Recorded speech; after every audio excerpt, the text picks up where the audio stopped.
Your gut says Miami is going to win, and you should take the over. Your gut also said your NFT selfies would only go up in value. They didn't.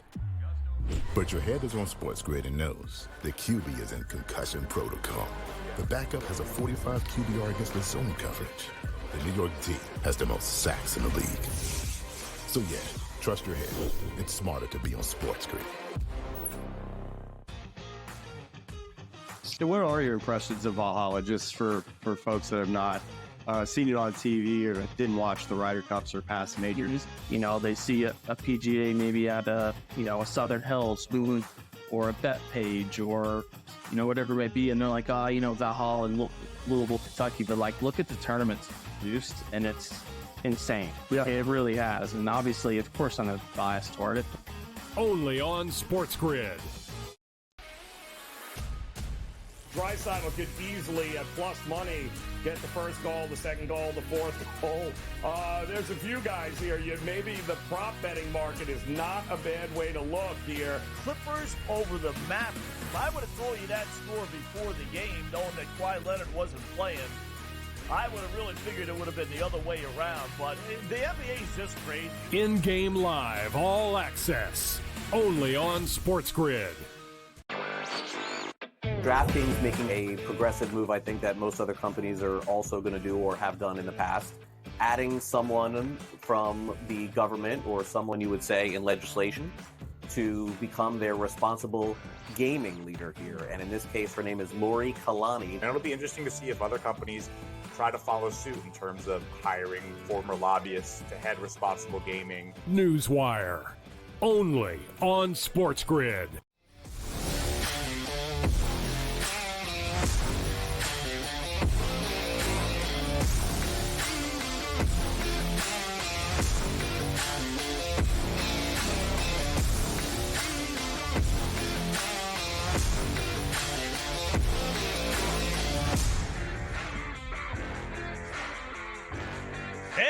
Welcome in. It's In-Game Live Prime Time here on the grid. Scott Wetzel, Dave Sharapan for the next 2 glorious hours on a wild, wonderful Wednesday evening. I get my days mixed up. I'm so excited about tonight's show that I don't even know what day it is. We got it all. We got NBA playoffs. We got NHL playoffs. We've been spoiled, but we didn't have that the last couple of days. We got it again today. We got some baseball games. We got the little same-game parlays, Dave, and we have the absolute quintessential winners bet with streaks, losers bet against streaks challenge for you. So, how you doing first off, my friend? Long time no see. Good. Great to see you. I know you didn't know what day it was, but I know today's Wednesday, and tomorrow's Skeens Day for the Pirates. We got playoff basketball, yes. We got playoff hockey, yes. We always have the baseball now through the rest of the summer. It's officially summer out here. My 4th grader's done with school very early out west. Wow. So summer vacation has started, and that's early. Pirates just hit a grand slam. So we're up 5-0. That's good. P is for Pirates. P might be for Panthers tonight, too. It's nothing personal. Vincenzo's, making sure that everything's good. Hockey game, big game. Big. I've been waiting days for this. We got Rangers and Panthers, and it's a pick'em. Wetzel, what are you thinking? Well, let me ask you. Don't tell me what it is, but do you have a side or, over, under, or Florida or Rangers? Without telling me what it is, do you have a good feeling about this game? Sidewise, it really is a toss-up, but I'm leaning Florida. Okay. I think the game goes over. That's my total play. Okay. If I told you, now knowing that, if I told you something happened in the last 19 straight New York, Florida Panther hockey games, oh my, would you bet that blindly? Maybe change your thinking. I'm not going to say if you had a side or, it could be anything. It's a legitimate bet, though. It's not anything stupid. This has happened 19 straight times. If a buddy of yours said, give me $100, I'm going to bet on what this is, would you do it? We got people watching the show right now that are on the edge of their seat waiting to hear what this 19 in a row thing is because people are going to bet this. I've heard it all. You understand? I've been in Vegas now 21 years. Before that, lived in Phoenix, Pittsburgh, with a stint in the Caribbean before. Found a lot of people tell me a lot of things, Scott. So I don't know if I would just blindly bet it, but you got my curiosity piqued right now. I can't wait. Wow. Is this going to be... Not even 19 in a row, huh? Not even 19 in a row. You wouldn't blindly bet it. You and Lisi, the same thing. I used to throw this at Lisi when we did a college football Saturday preview show. And I'd have all kind of great, there's so many football games, right? You come up with all these goofy trends. And I'd be like, Joe, this thing happened, 15 in a row. You going to blindly bet it? No. Like, all right. I will tell you this. Now, you kind of like the over anyway, you said there. But do you believe Florida, Bobrovsky, good goaltender, Rangers, Shesterkin, overrated, but whatever. Whoa. The last 19 Florida Panther, New York Ranger hockey games have had at least 6 goals. Over under tonight is 5.5. You have to go back to, Dave, I looked it up. You have to go back to 2016. Wow. 2016. The last time, this is 2024. The last time there's been a Ranger Panther game that did not have at least 6 goals. How crazy is that? I can't believe this. When you're coming with this information, and then we're going over the rundown, and you neglect to give the people what they want. All right? A Black Cloud play of the night, something that can't possibly lose, and went 19 in a row, all the way back to when I had hair. I had hair in 2016, okay? And you don't make this the play? This is going to win. This is going over the total. I found it a little late. That's all we needed to know. I found it a little late. I didn't have time to get it to the boys. I found it late. Man. Is that amazing? All 3 this year. I saw, I was telling Ranieri, there's certain sites, that'll give what's happened the last 10 times, right? So right. I saw 9-0-1, and I saw the push was actually 6 goals. And I said, just out of curiosity, instead of writing that down in my notes, I wonder how many times, before that even had they've had an over. And you got to go back, like I said, 19 straight games of 6 goals or more. That's amazing. Wow. We're not talking like 2 lousy teams or 2 lousy goaltenders or whatever. I mean, how do you explain that? I mean, 2 good teams, 2 good goaltenders, right? A little overrated with the one, but okay. You keep going back to that. And I don't know why you're on that, but that's over multiple years and multiple goaltenders and multiple iterations of the team. I mean, that's a really strange outlier type thing. And I mean, the series price, I don't know how many times you see this when the road team is a significant favorite. I mean, like if it was minus 120, I'd buy it. This seems a bit extra, which leads me to believe that a lot of the quote unquote, rhombuses, parallelograms, whatever you want to call them, sharp money, I don't know, razor blades, they're all on the Panthers. And there's a lot of people that are on the Rangers on the other side. So I think we get a split at worst. I don't think the Rangers win both home games, and I don't think the Panthers win both road games. So the way this is going to go, at least tonight, I think the opposite will happen in game 2.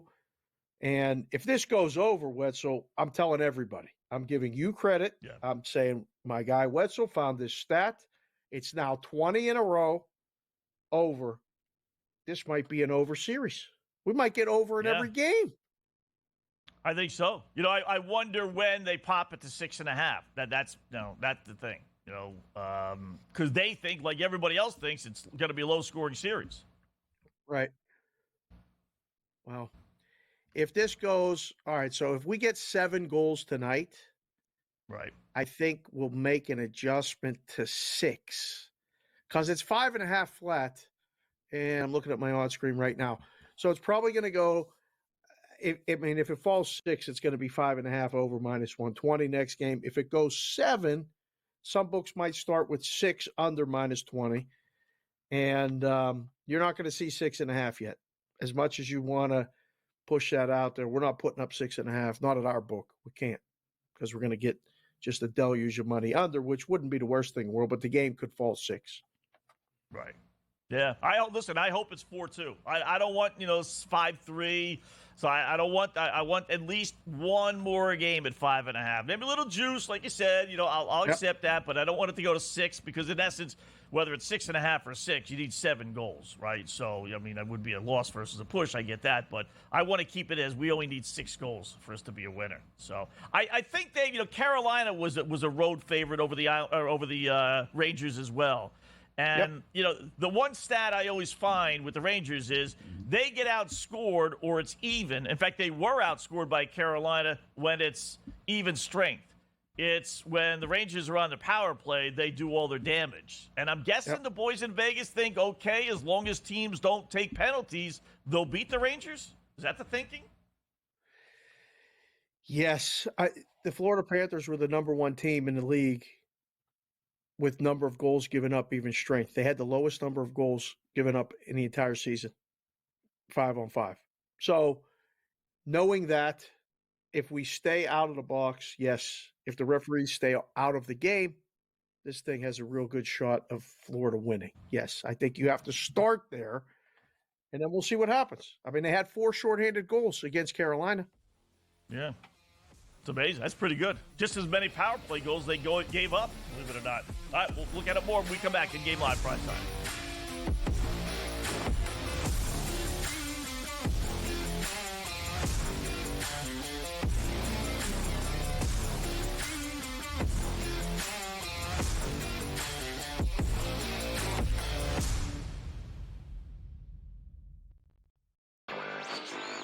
A surprise winner on the PGA Tour. Taylor Pendrith ends up winning his first PGA Tour win. He was pretty darn lucky to win. Ben Coles should have won that tournament. Also seeking his first PGA Tour victory, he went into the 18th hole, the easiest hole on the golf course, with a 1-shot lead, and he was there in 2, just less than 30 feet from the cup. Newswire, only on SportsGrid. The Bostonian versus the book. Do Leafs fans stop watching hockey now, or do they root for other Canadian teams, Cam? No, I'm not a proponent of that, and it's actually kind of bothered me that, all the people in Toronto are kind of like, oh, now I'm going to cheer for the Oilers. Why? What was your affiliation with the Oilers? Canucks still exist. I don't lose automatically and say, yeah, I'm going to cheer for the Ottawa Senators because they're Canadian. No, I cheer for my bats. The Bostonian versus the book. A lot of books, and outside of the New York area, the Canes are actually favored in Game 1 of this series. I'm seeing it right now. I'm looking. I see a -115 Canes, Rangers -105. I like the 6 and 7 games prop, like I took with Boston, Toronto, which we now know is going to cash. I think it's got a chance to go the distance. It's going to be a long, tough, close series. Sports Rage Late Night, only on SportsGrid. The Cam Rising stuff last year with Utah, 3 months of pretending he was questionable with a torn ACL, ridiculous. It's a lot of gray right now when it comes to this stuff, and we really are. When people say we're in the second or third inning of sports betting, that's why I agree, because there's so many of those situations that are very, very difficult to explain to a novice.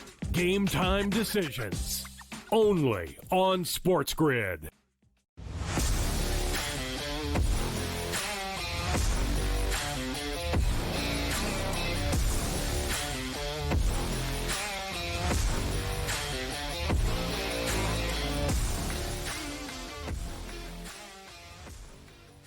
Welcome in. It's In-Game Live Prime Time. Scott Wetzel, Dave Sharapan, just getting underway on this wonderful Wednesday. Kind of a trendy day, Dave, as we go over some of the stuff that's on our board tonight. NBA, NHL. We get the NBA starting bottom of the hour. We'll get into that here in a little while. Hockey starting in about 5 minutes. They'll drop the first puck.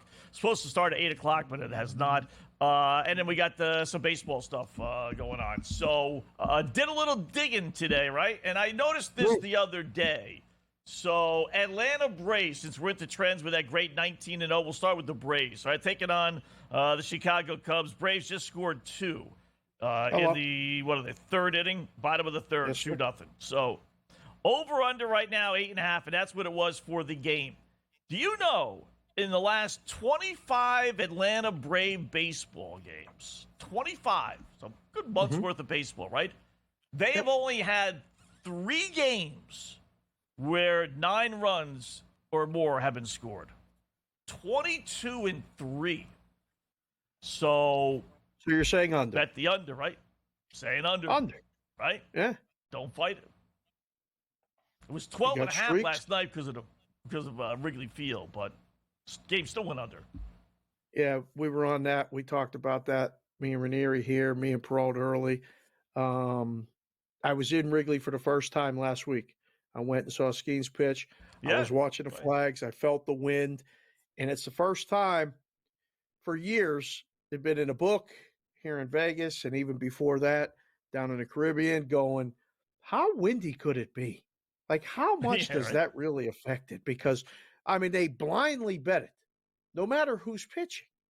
And Kyle Hendricks was pitching, Skeens was pitching, and they were betting it under like it was Maddox and Doug Drabeck. Like it was unbelievable. So, caution to the wind. Be careful with the wind at Wrigley, but that sounds like an underplay for sure. Liked it last night, like it again tonight. Yeah. How do you explain that, right? The Braves with that great lineup, and it's not like Braves winning 6-0, 7-1. You know, for the most part, it's been the other way around. It's the Braves bats that have been quiet. I mean, with all those stars in the lineup, they really have yet to hit their groove. I'm sure they will, but, you know, that's a pretty amazing stat. Only 3 games in the last 25 to have 9 runs scored.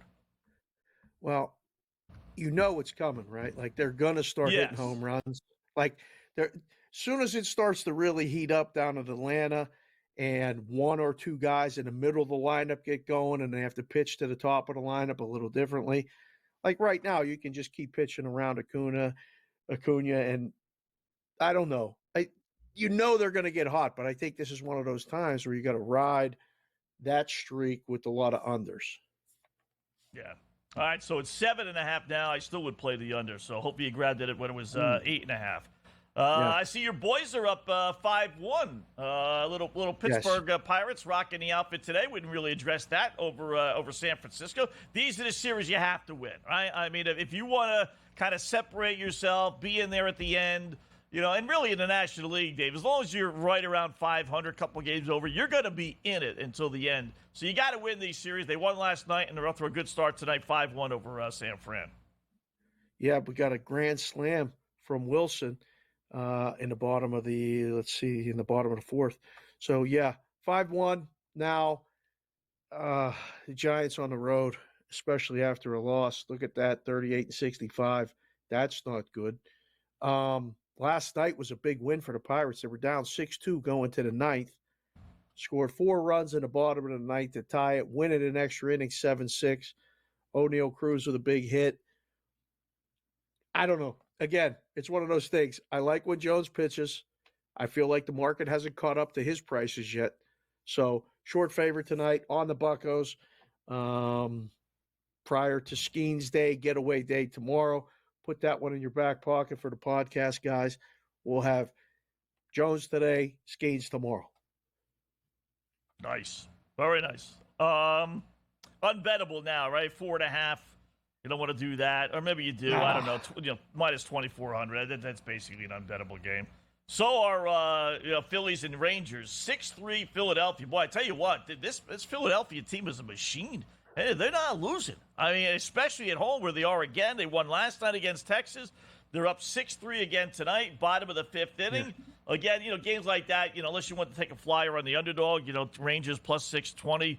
With the Phillies bullpen, that's not a bad play. But maybe over 12.5. Even that, you still need 4 runs. But I'm just more impressed with Philadelphia. Just keep on winning games. You know what's funny is that the Phillies are priced like the Phillies when you look at their record when Wheeler and Nola pitch. But when Ranger Suarez pitches, like he did yesterday, they're minus 120. And then today, Walker pitches against Dunning. Texas's lineup really not hitting much at all. And they're even cheaper. The game this morning was pick'em, was minus 110, minus 112. And I go, anytime you get the Phillies, a team like the Phillies, with the lineup hitting the way it is, I think it's almost an auto play. Like there's never really an auto play, but if you're paying attention to the rhythm of baseball, and you go, hold on, I get the Phillies against a below 500 team in Texas at home, minus 112. Yes, just push the button, go, live with the results, and then 6-3 right now. Do you bet it now? Do you delay like 2.5? With that Phillies bullpen, I don't trust them. That's the scary I think they're part. going to win, but bullpen's got a little bit left to be desired here. I'll tell you the other team that's like that, or at least has been, Cleveland. Cleveland was basically pick'em, Dave, at home against the Mets. They end up winning again today. They sweep the series. I mean, Cleveland is now 16 games over 500. The Mets are, 6 games under. The Mets are on the road, and all three of those games were either like minus 120 or pick 'em or so. It didn't make any sense. There's a lot of people that had the Mets today. Quintana, they like to bet. The bad guys like to bet Quintana. Yes. It closed the favorite out here in the desert. The Mets closed the favorite out here. So it flipped it. I'm with you. I really like Cleveland. Lineup's great. Ramirez, awesome. And against the back end of the rotation, it's cheap. Doesn't make any sense. Boys, the boys in Vegas give you some gifts sometimes, that's for sure. All right, more coming up.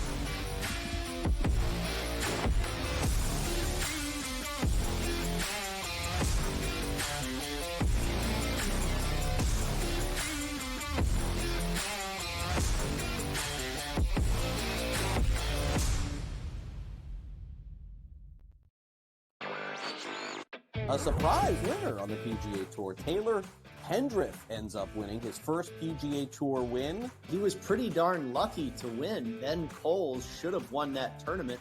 Also seeking his first PGA Tour victory, he went into the 18th hole, the easiest hole on the golf course, with a one-shot lead, and he was there in two, just less than 30 feet from the cup. Newswire, only on SportsGrid.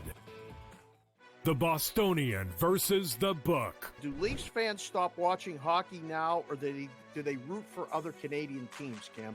No, I'm not a proponent of that, and it's actually kind of bothered me that like all the people in Toronto are kind of like, oh, now I'm going to cheer for the Oilers. Like, why? What was your affiliation with the Oilers? Like, Canucks still exist. Like, I don't lose automatically and say, yeah, I'm going to cheer for the Ottawa Senators because they're Canadian. No, I cheer for my bats. The Bostonian versus the Book. A lot of books, and outside of the New York area, the Canes are actually favored in Game 1 of this series. I'm seeing it right now. I'm looking. I see a minus 115 Canes, Rangers minus 105. I like the 6 and 7 games prop, like I took with Boston, Toronto, which we now know is going to cash. I think it's got a chance to go the distance. It's going to be a long, tough, close series. Sports Rage Late Night, only on SportsGrid. The Cam Rising stuff last year with Utah, 3 months of pretending he was questionable with a torn ACL, ridiculous. It's a lot of gray right now when it comes to this stuff, and we really are. When people say we're in like the second or third inning of sports betting, that's why I agree, because there's so many of those situations that are very, very difficult to explain to a novice. Game time decisions, only on SportsGrid.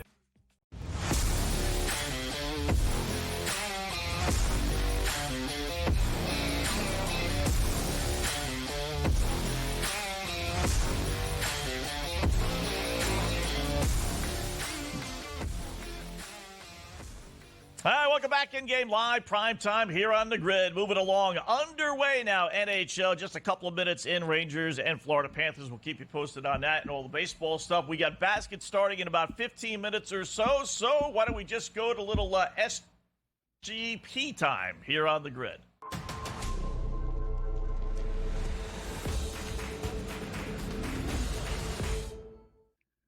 All right, I'm gonna go against the grain here, Dave, in that I think Minnesota is going to win this Western Conference Final against Dallas, but I am gonna grab the Mavs plus the points tonight, plus 4.5. They play their best ball on the road, 4-2, as a matter of fact, on the road straight up this postseason. So I think it'll be close. They did lose 3 of the 4 regular season meetings with Minnesota, but 2 of those, Luka and Kyrie, didn't play. So really, they were 1-1. So if we throw that out the window. So you know what? Knowing their propensity to play well on the road, give me the 4.5. I think it'll be a close game. Got to go with under. Again, I'm going to buck some trends here. Under 206.5 in that the 4 regular season games went over this total.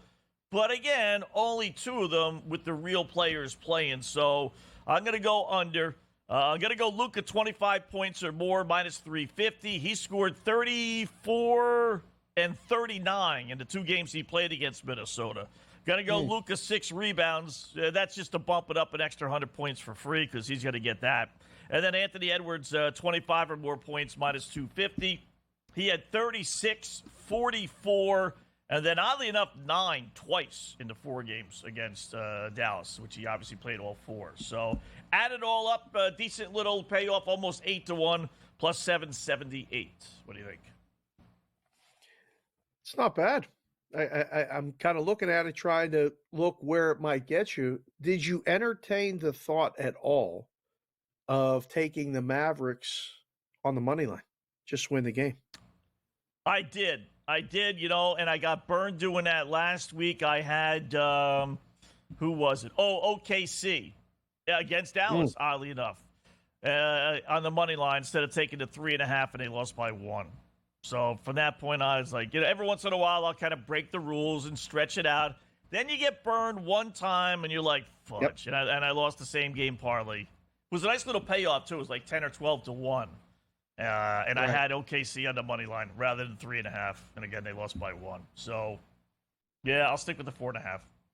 Okay. I mean, I think the Lucas stuff gets there. If they somehow take the approach that Denver took in Game 7 and man up Anthony Edwards and limit him, that one might beat you, but I don't think it will. I like the under as well. I think that's against a lot of people's thinking. Last night, the boys in the back put together a little producer's pick, and it didn't get there. But they came up with something again tonight. This is what they do. And this one did not make the same game parlay. But what do you think about this one? Derek Jones Jr., over 1.5 made threes, plus 176. They shot for the moon a little bit yesterday and went with a plus 190. Backed it down a little bit today with plus 176. Not sure. Not sure, boys. I'm not sure. I don't know if I like that one. Let me just check his numbers and see. I clearly he doesn't average 2, right? Check the numbers. Clearly. That's what he probably averages 1, right? Well, yeah. Is he going to make a 3? That's probably the bet. So, listen. A lot of times you guys think he makes 1, he's going to make 2. That doesn't necessarily happen. Right. We need him to shoot. How many shots? How many threes do we got to get? Up for him to have a shot at this. We got to shoot at least 6, right? I feel like we got to shoot 6. Yeah. Make 2 of 6.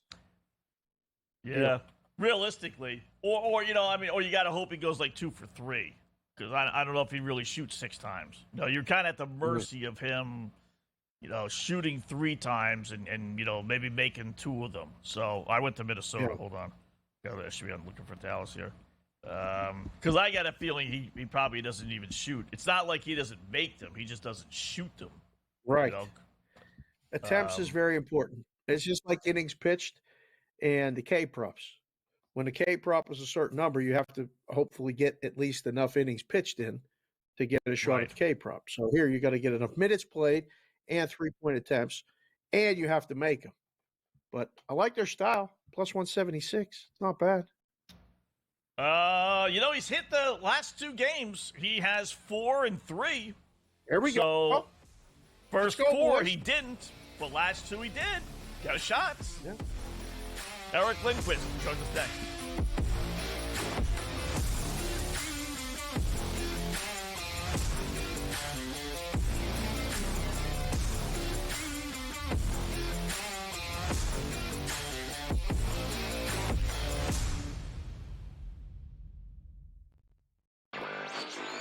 A surprise winner on the PGA Tour. Taylor Pendrith ends up winning his first PGA Tour win. He was pretty darn lucky to win. Ben Coles should have won that tournament.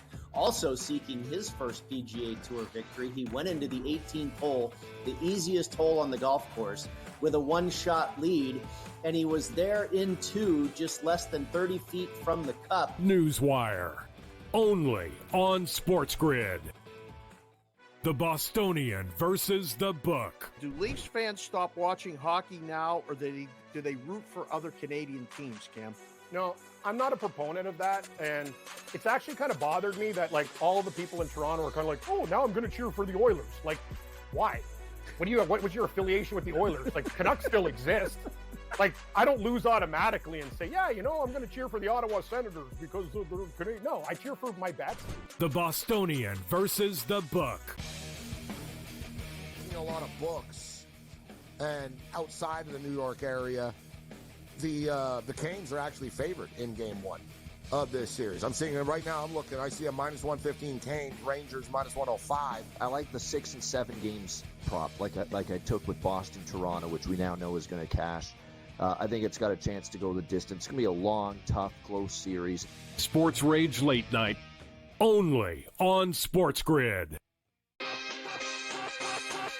The Cam Rising stuff last year with Utah, 3 months of pretending he was questionable with a torn ACL, ridiculous. It's a lot of gray right now when it comes to this stuff, and we really are. When people say we're in like the second or third inning of sports betting, that's why I agree, because there's so many of those situations that are very, very difficult to explain to a novice.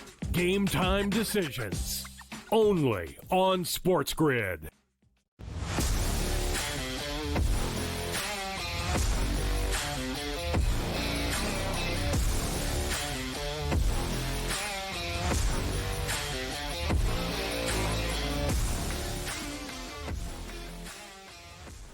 All right, welcome back. InGame Live, prime time here on the grid on a wonderful Wednesday. Scott Wetzel, Dave Sharapan until 10 p.m. Eastern Time. Joined now by our good buddy, joins us from time to time from oddshoppers.com, betting analyst as well for Stochastics. That is Eric Lindquist. Eric, what's going on, my friend? Scott and Dave, what's on the plate this evening? A little NBA action, I imagine, right? Just a little bit. This small little game for my Minnesota Timberwolves. They're in the Western Conference Finals. Up is down, left is right. 20 years ago, I was at a game with my dad in the nosebleed section, watching Kevin Garnett, Latrell Sprewell, just like the craziest thing ever. We are in the Western Conference Finals. I can hardly stand it, but we also have some money to make. So I have a couple of advantageous plays throughout the board. Hopefully that keeps me sane as we go along. So where were you on Sunday when they won Game 7? I mean, because I know you were going back. Did you go to Game 6? The last time we saw you, you said you were going to the game. You did not. Okay, so where were you Game 7? Did not go to Game 6. They were down Game 7, they were down 20. I was on my couch making an absolute ruckus, my wife yelling at me, my dog barking. Everything was wrong in the world. And then there was this magical thing called the fate. Once Rudy Gobert hit that teardrop fade away late in the clock, you knew it was happening. You just kind of felt it. And as a Minnesota sports fan, the Vikings, the Twins, it's been since 91 since we were in a World Series for my Twins. I've never seen a Super Bowl in my lifetime for the Minnesota Vikings. We only know heartache and pain from the Blair Walsh Project and Gary Anderson and things of that nature. I am ecstatic to get my Timberwolves in this spot. No matter what, we've got a team for the next couple of years that we can build around that is set to go. And so this is the best that I felt as a Minnesota sports fan in a long, long, long time. And it's been a long time.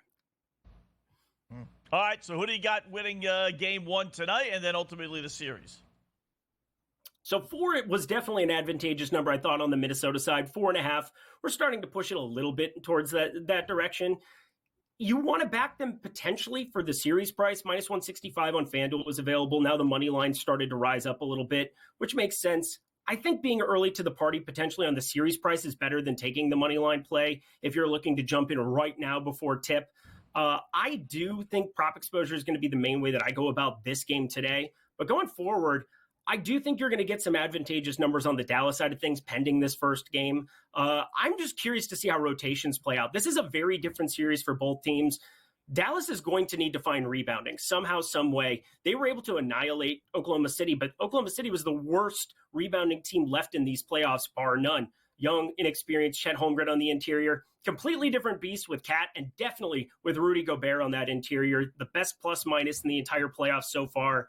The rotations and how Dallas can handle this bench is going to be a big part of what I do tonight and paying attention. Yeah, there's going to be a lot of that going on. So total-wise, this game has been a big debate. This has been one of those things that, like, when you look at the history these two teams have played, to the over, way over. And then the line comes, the total comes way low. Wetzel's on the under. I was thinking under. How does this game play to the total? What do you think? So right now, across the entire board, the minutes change when you look from regular season to postseason. That's a very obvious thing, but that's pretty much the basis of what I do from a projection standpoint. You start ramping up the minutes for Jaden McDaniels north of 34, 35, put Anthony Edwards at 44 minutes rather than a standard 37, 38. This is a completely different type of style game. 206.5 is closer to efficient. I'm with you where I would be leaning towards the over. I do have some advantageous overs on player props. So I think maybe if you were to throw that in a single game parlay, you could take that along for the ride. But for today, the over would be the play for me. Didn't end up playing it, but went more of the props that are shaded towards that over. So I like where your head's at there. Anthony Edwards in the 4 games, Eric, he had 30-plus points in 2 of them and 9, oddly enough, in 2 others. Are we getting feast or famine out of him? Had not a great game, Game 7 against Denver. They didn't need it. They ended up winning, obviously. I don't think they can win this series unless he has a big series. But what was up with those 2 9-point games?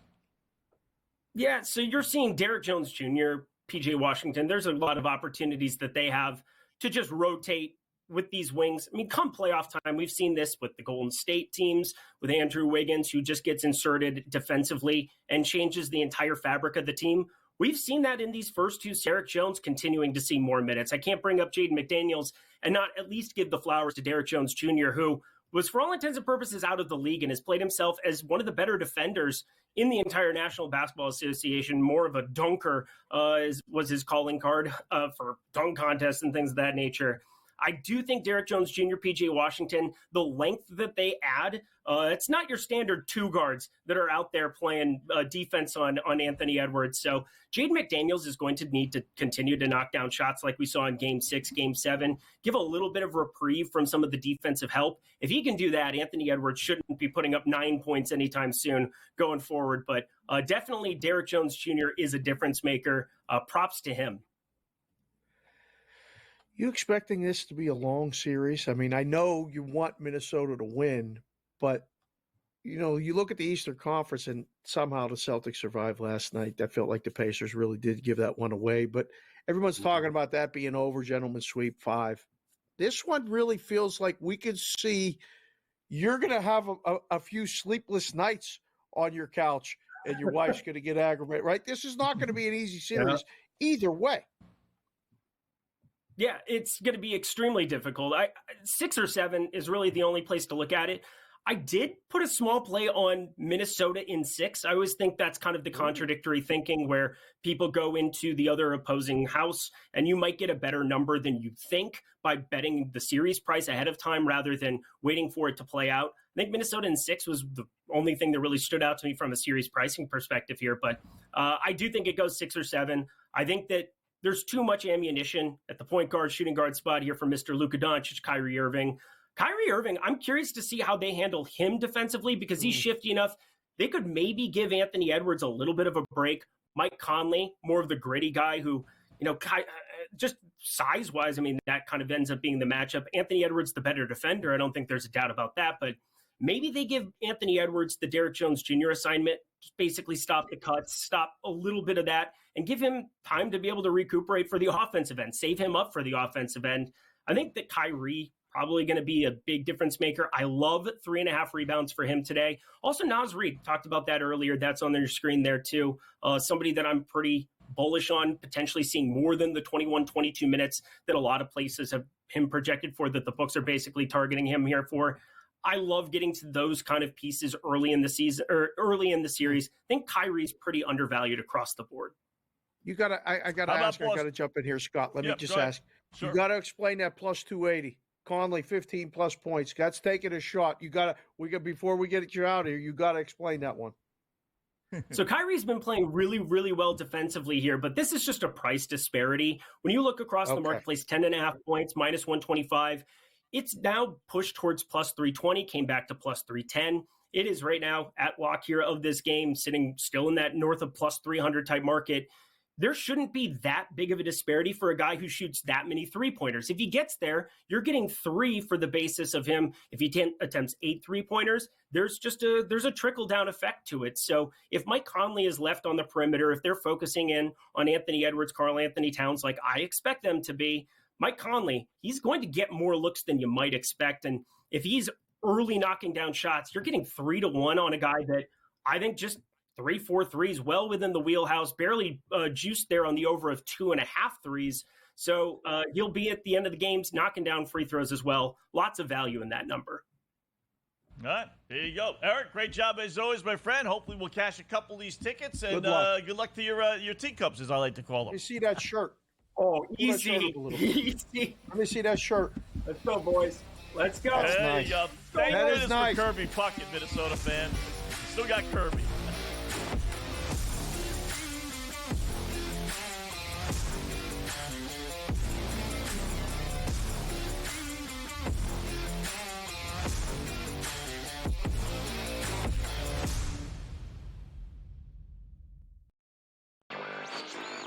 A surprise winner on the PGA Tour. Taylor Pendrith ends up winning his first PGA Tour win. He was pretty darn lucky to win. Ben Coles should have won that tournament.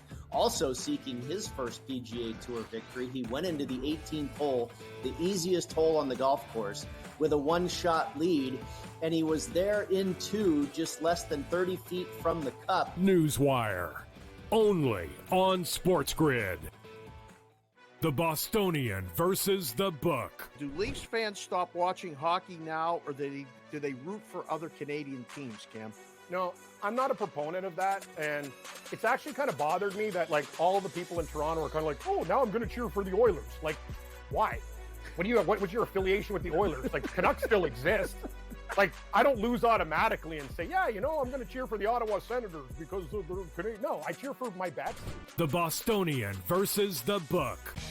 I've seen a lot of books, and outside of the New York area, the Canes are actually favored in Game 1 of this series. I'm seeing it right now. I'm looking. I see a minus 115 Canes, Rangers minus 105. I like the 6 and 7 games prop, like I took with Boston, Toronto, which we now know is going to cash. I think it's got a chance to go the distance. It's going to be a long, tough, close series. Sports Rage Late Night, only on SportsGrid.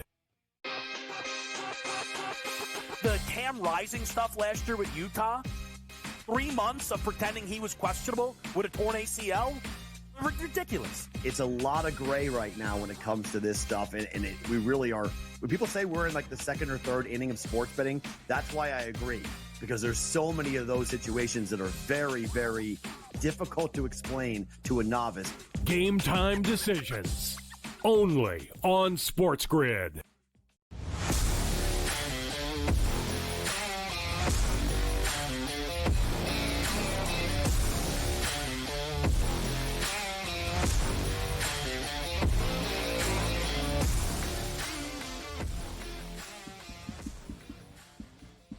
All right, welcome back. In-game live, prime time here on the grid. Thanks again to Eric Lindquist for joining us there, oddshoppers.com. So we are underway, NBA and NHL, obviously with the baseball stuff as well. Still looking for our first goal, hockey. Slow start, but it has picked up. NBA. It's 12-8, about 5 minutes in after I think both teams went scoreless for like the first 2 minutes, believe it or not. So over-unders, basically the same, little lower, 203.5. And then the Teacups, as I like to call them, remain 4.5-point favorites, up 4 right now. I don't think that's going to change too much. So I don't think it's going to be a big swing game. I think it's going to be pretty close. We keep it within 10 points. I don't know if a team is going to be trailing by 10 points very often in this first game. Maybe in a series. I got a guy who likes to bet will there be a 10-point lead either way. Right. I don't know if there will be either way. Last night, the Celtics' biggest lead of the game was 13, and the Pacers' biggest lead of the game was 5. So both sides didn't hit there. Wow. I don't think this game will probably go that route, right? Where Minnesota gets a push at home, might stretch the lead, but I mean, Luka and Kyrie and Dallas is going to keep it close. I don't know. This is good for the total. This is a good start. We'll keep an eye on it. Boys got their finger on the goal horn button. I can't wait to hear it once. We may get a scoreless first period, which would then prompt a second period overplay. It's been a trend that Matt and I have been discussing. We got a group of guys in our chat that have been playing this on the regular. So when you get a scoreless first period, the second period, you get maybe a goal by both teams, and then we can get going. 7 shots on goal to 4 shots on goal. Playing a pretty defensive hockey game. Listen, they're getting better. The games are getting better. And now I think we're going to get better even in the NBA. I mean, the Pacers gave the Celtics everything they can handle last night.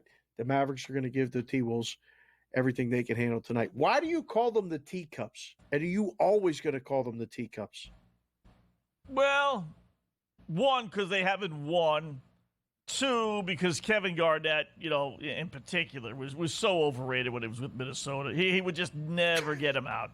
That's when, home court advantage, you had home court advantage. And he had the Lakers in Sacramento in front of him, but they had good teams. Latrell Sprewell was on some teams. I think they went to the Western Conference Final one time, but they always fell apart in the postseason. So they're stuck with that history. So until they win the Teacups. Well, although the Chefs... although the Chefs, that's not really insult. We still call Kansas City the Chefs, and they obviously won. But that's kind of a compliment. Whereas Teacups, who wants to be a teacup, right? So, how about that game last night? Just a little pet peeve of mine. These coaches in the NBA, Dave, they're really idiots. They're idiots. I mean, they had no business, Indiana, losing that game. No business. Nope. And Rick Carlisle is regarded as a pretty good head coach, right? Yes. I know high school. I know AAU. Ooh, right. 1 down, 5 to go. Panthers. Florida It's funny because we're going to get the goal horn and then we're going to get the low-key non-excitement from the guys, right? If we don't hear Rangers, something, we know it's the Panthers. It's Panthers 1-0. Was that Kachuk? That was Kachuk. Oof. Scott, isn't these goals by the guy that you love to hate, like on the other team? Like you remember the Patrick division when Dale Hunter scored a goal for the Capitals. It was like worth 2 because everyone in the building wanted to climb over the glass and get him. Like when Claude Lemieux scored.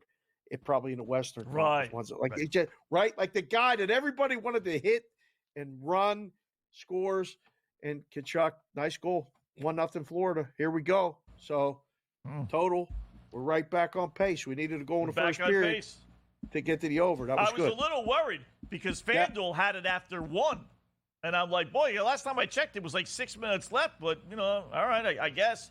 But clearly, it was not after 1. So we still got 2 minutes and change left to go. Glove side, 1-0. Glove side for Igor. He missed it. He should have had that one. I put that one on Igor. It was just a wrist shot from the circle. Just put the glove up and get it. He missed it. So here we go. In fact, it deflected off his glove, I think. Oh, he's so overrated. It's not funny. No, it's not funny. Here we go. Overrated. Go back to your Celtics. The Pacers not foul. So, how do they not foul? They should have fouled.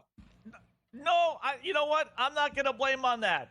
being a world-class third, fourth grade girls basketball referee now. Yes. It's the NBA. There's 8 seconds left.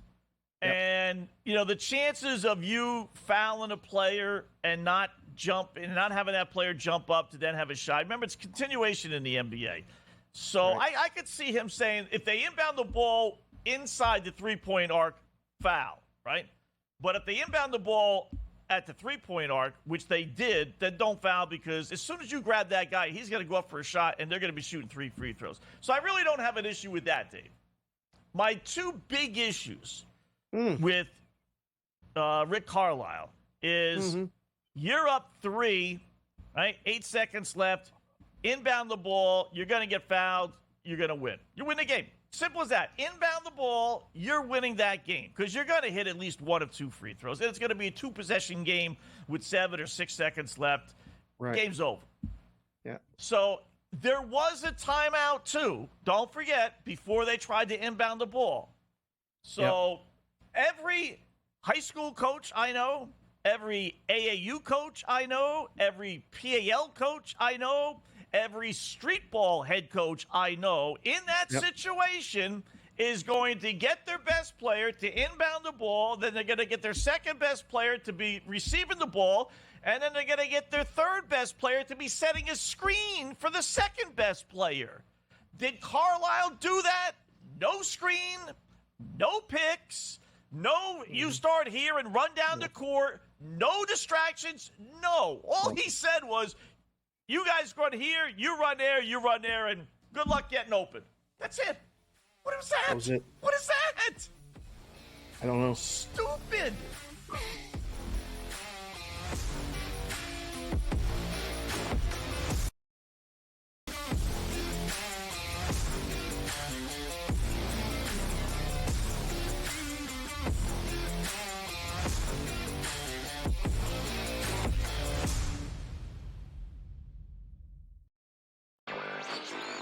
A surprise winner on the PGA Tour. Taylor Pendrith ends up winning his first PGA Tour win. He was pretty darn lucky to win. Ben Coles should have won that tournament. Also seeking his first PGA Tour victory, he went into the 18th hole, the easiest hole on the golf course, with a 1-shot lead, and he was there in 2, just less than 30 feet from the cup. Newswire, only on SportsGrid. The Bostonian versus the book. Do Leafs fans stop watching hockey now, or do they root for other Canadian teams, Cam? No, I'm not a proponent of that, and it's actually kind of bothered me that, like, all the people in Toronto are kind of like, oh, now I'm going to cheer for the Oilers. Like, why? What's your affiliation with the Oilers? Like, Canucks still exist. Like, I don't lose automatically and say, yeah, I'm going to cheer for the Ottawa Senators because they're Canadian. No, I cheer for my bats. The Bostonian versus the book. A lot of books, and outside of the New York area, the Canes are actually favored in Game 1 of this series. I'm seeing it right now. I'm looking. I see a -115 Canes, Rangers -105. I like the 6 and 7 games prop, like I took with Boston, Toronto, which we now know is going to cash. I think it's got a chance to go the distance. It's going to be a long, tough, close series. Sports Rage Late Night, only on SportsGrid. The Cam Rising stuff last year with Utah, 3 months of pretending he was questionable with a torn ACL, ridiculous. It's a lot of gray right now when it comes to this stuff, and we really are. When people say we're in like the second or third inning of sports betting, that's why I agree, because there's so many of those situations that are very, very difficult to explain to a novice. Game time decisions, only on SportsGrid.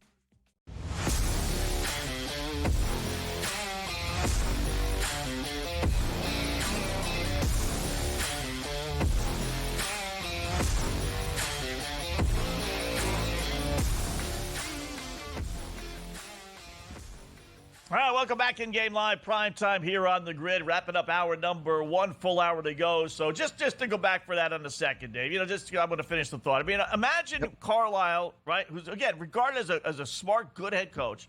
Imagine him in that timeout, and he's designing a play to inbound the ball. We win the game. We come into Boston and win Game 1. Just inbound the ball, guys. Yep. All right, we're going to throw it to Joe Schmo. And Joe Schmo says, hey, Coach, you got to set a screen for me? Nah. You got to set a pick for me? Nah. No. You're your man, aren't you? How about running a decoy? Have some guy sprint down the court? Anything? Nah. Just go get open. Oh, thanks, Coach. Thanks for being a head coach. And then after he screws that up, right? Yep.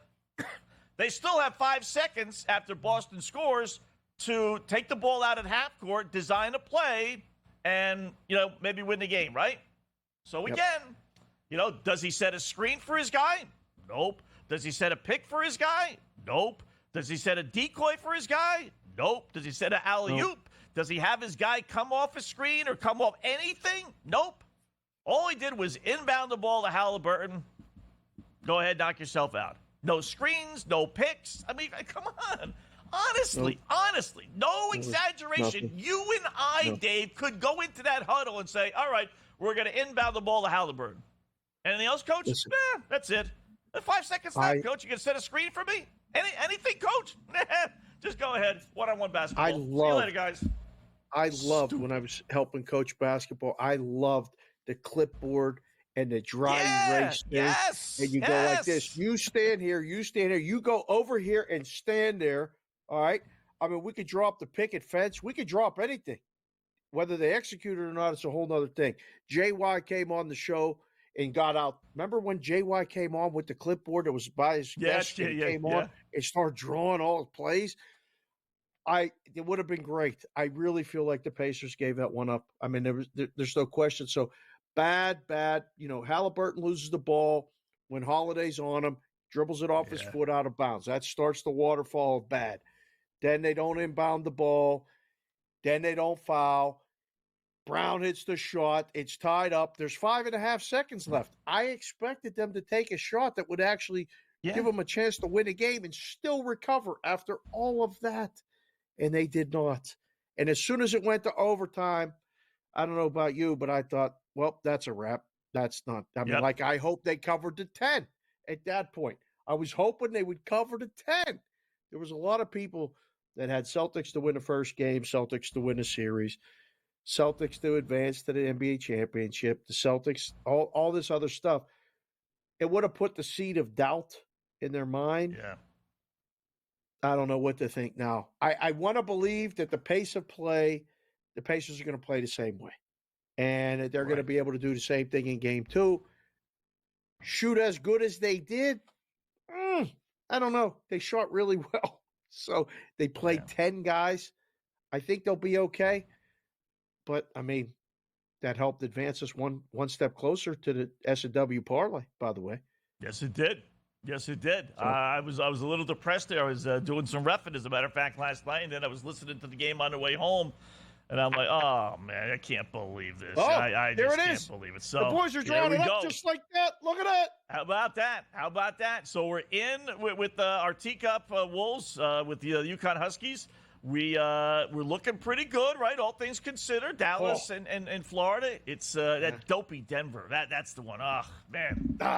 If we had 2 teams in the NBA with Denver and Boston, we really would be in. But those are the 3. Now, we have a decision to make. What? Not that we're assuming we're winning, but do we want to push the chips back in and create another one with the WNBA?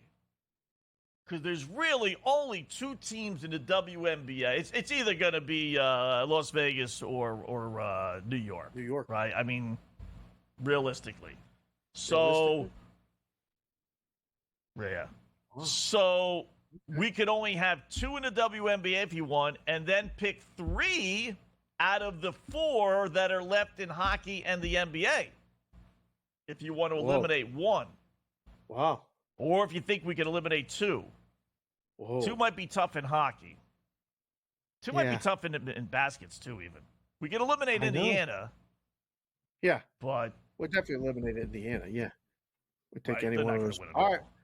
I'll give you a homework assignment tonight. We'll talk about that more. Yeah. Something to ponder. Got to capitalize. Okay. Got to get. Vinny likes it. Yeah, Vinny sounds he's thrilled. So, because his Rangers won't be the one that we eliminate, so he can be rooting for us.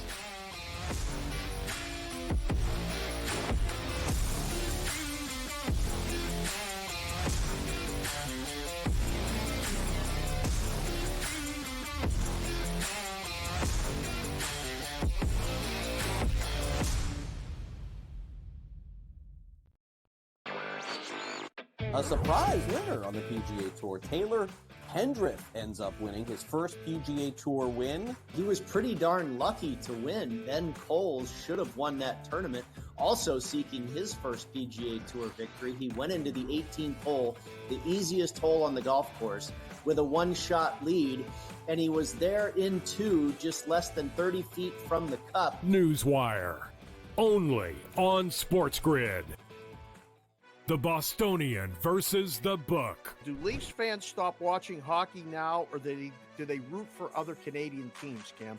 No, I'm not a proponent of that, and it's actually kind of bothered me that like all the people in Toronto are kind of like, oh, now I'm going to cheer for the Oilers. Like, why? What was your affiliation with the Oilers? Like, Canucks still exist. Like, I don't lose automatically and say, yeah, you know, I'm going to cheer for the Ottawa Senators because they're Canadian. No, I cheer for my bats. The Bostonian versus the Book. A lot of books, and outside of the New York area, the Canes are actually favored in Game 1 of this series. I'm seeing it right now. I'm looking. I see a minus 115 Canes, Rangers minus 105. I like the 6 and 7 games prop, like I took with Boston, Toronto, which we now know is going to cash. I think it's got a chance to go the distance. It's going to be a long, tough, close series. Sports Rage Late Night, only on SportsGrid. The Cam Rising stuff last year with Utah, 3 months of pretending he was questionable with a torn ACL, ridiculous. It's a lot of gray right now when it comes to this stuff, and we really are.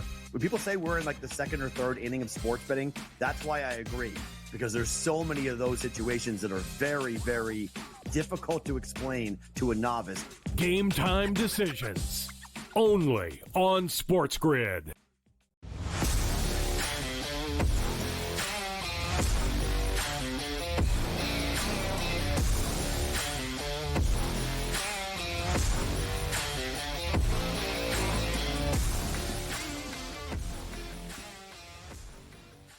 All right, welcome back in-game live, prime time, hour number 2 of our 2-hour extravaganza. Moving along here, we got Cam Stewart coming up in about 40 minutes or so. We got some golf stuff with him. He's been on fire, no doubt. Go over the NBA, NHL postseason games that are underway, Dave. So first games first.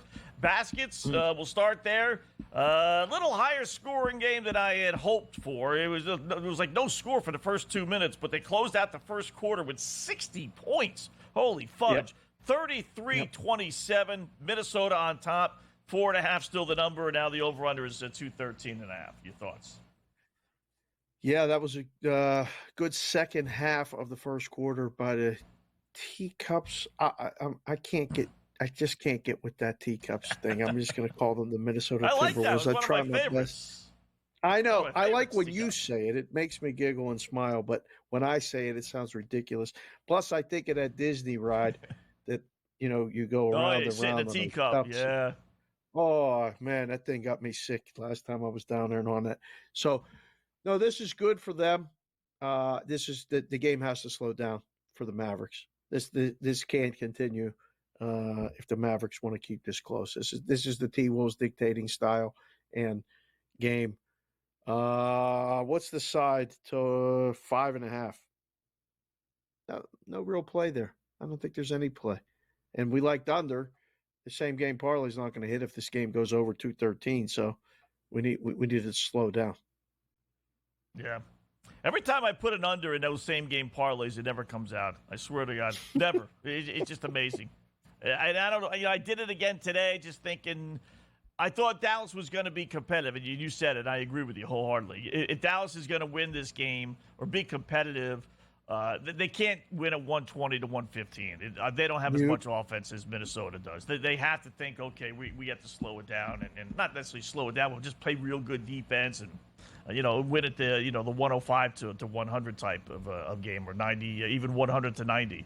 But not the case. Kyrie's going off tonight. I don't know where he's been over the last few games, but he's got 13 points already. His total is 28.5. Luka's got 6. Slow start originally for Edwards for Minnesota, but he's got 8 now. So the big boys, Karl-Anthony Towns only 2. His number's down to 15.5. But I know our guy Nick Lindquist was all over Mike Conley. He's got 2 points. His number's down to 9.5. I don't know if anything really jumps off the page as far as some of these props are concerned, Dave, for you. But for me, they're pretty much, status quo. I liked over Luka, and I liked over Edwards, and both, okay. Nothing crazy there. Yeah, I'm looking at the hockey. It's 1-0 after one in the hockey. And I'm looking to see if there's a point where we can jump in back on the under, where at a fair number. It's 5.5. I got 5.5 here with the juice. Actually, the plus money juice is on the over. So plus 140 over 5.5. I get minus 170. Whew, boy, they're really juicing that. I don't know. How'd you think this is going? Are you still good with the assessment that at least over in the second period, we get another goal by Florida and probably get the Rangers on the board? Yeah, we'd love to be able to get Florida to score again. If I had one goal, it would be Florida. Get that, where they're kind of pulling away a little bit. Then you get the empty net situation. Rangers score 1-1, then it goes back to conservative play and this and that. We got to get to the point where the Rangers like, little desperation here. So that last goal was big. I think that's why they're still giving you 5.5, right? I mean, it's juiced to the under, but the fact that it's not 4.5 tells me a little something, right? I mean, at 5.5, you need 2 goals per period, ideally for it to go over, and you only got 1, so you think they would drop it to 4.5. But they didn't. So this kind of tells me the boys in Vegas agree with us as far as the over is concerned. Yeah, they maybe I'm misreading. So that will move. It'll be 4.5, 2 minutes in, 2 or 3 minutes. Say 3, 4 minutes. Right. So we'll wait and see. So there was one power play in the game. 0 for 1. The Panthers. The Rangers haven't had a power play yet. I got 12 hits to 9 hits for Florida, out hitting the Rangers. 9 shots to 5. Faceoffs are almost even. This is going to be a really good hockey series. If you like hockey, you like playoff hockey, this is going to be it. I don't think we get, one team too far away from the other. But, the Rangers have been down before. The series price, look, that series price before the game was minus 144 and plus 120. That's going to go up. The Panthers win this game, it'll be close to 2-1. Because now they have home ice advantage, and it's going to jump up really high. So, I don't know. In-game number, if you want to take what does that say? Plus what? The Rangers are only down 1 goal. You can get them plus 250? Is that right? No, plus 220. Okay. I got plus 220 at this book. So, okay. I don't know. That's worth a shot. How about over under second period goals? Again, a little juice, 1.5, minus 155. Or both teams to score, plus 135. I think I like the over 1.5. I mean, I like the price. I know you like the price better for both teams to score. But this may be that night, right? This may be that night where Bobrovsky is the story. After if the Rangers don't get a power play, they may have trouble scoring. Interesting. Yeah, I just put the parlay in for both over under. They came out okay. A little different. Okay. I was gonna say you could bet Florida's over under second period is 1 goal, minus 180. Rangers is 1 goal, minus 210. If you put them in a parlay, it comes out to be plus 131. So this is one where you're better off betting both teams to score at plus 135. There you go. Extra cents. That's all. I like finding little loopholes like that. So that is a little bit better. You're always finding loopholes. Find me a loophole in the Pirate game. All right, find me. They're up 5-4. Second and third for the Giants right now. 5-4. Pirates what leading. happened? 5-1. Yeah, it was. They were cruising, and then the bullpen comes in. Inevitably, the bullpen for the Pirates keeps giving up runs and making things very interesting. So got to get out of this inning, sir. This is in-game 9.5. It's sitting 5-4. Oh, they just got out of it. Okay. All right. Wow. So Bucco's leading 5-4. The run line bet looks like be in trouble. That's no good. The run line bet on the Braves, though, that's looking okay. Braves and Fried at the Cubs, 3-1. Like that. Do like that. How about Colorado, Oakland? Any thoughts? I got a little side play on this one. Austin Gomber. Yeah, I know, right? Why bother, Scott, right? But Austin Gomber strikeouts over 4.5. A's are the second worst strikeout team in baseball. They average nearly 10 strikeouts a game. This guy's number is 4.5. He's had 5 strikeouts in back-to-back games. He does pitch about 6 innings a game. They keep him in there for 85, 90 pitches. So he's got to be in there for a little while against a team that likes to strike out. So how about a little over 4.5 Gomber strikeout if you got to have some action on that game? That's not bad. I had Oakland yesterday. I came on in all the Oakland gear, and everybody was giving me the business. They're like, what are you talking about? I'm like, the bet pays the same. The bet pays the same, whether it's Colorado and Oakland or it's the T-Wolves and the Mavs. So I don't know, kind of like Oakland, but the price it's almost pricing you out of the market tonight. Yeah. I like where you're looking with maybe a prop. Look at this. The computer even picked the Rockies on the road. He did it last night too. The computer was wrong. So I don't know. Who's pitching for Spence. Pitching change. I like A's again. We got another goal? Oh, that was a highlight. Fudge. Thought it was 2-0 Florida. They're still in between the first and second periods. Hate those highlights.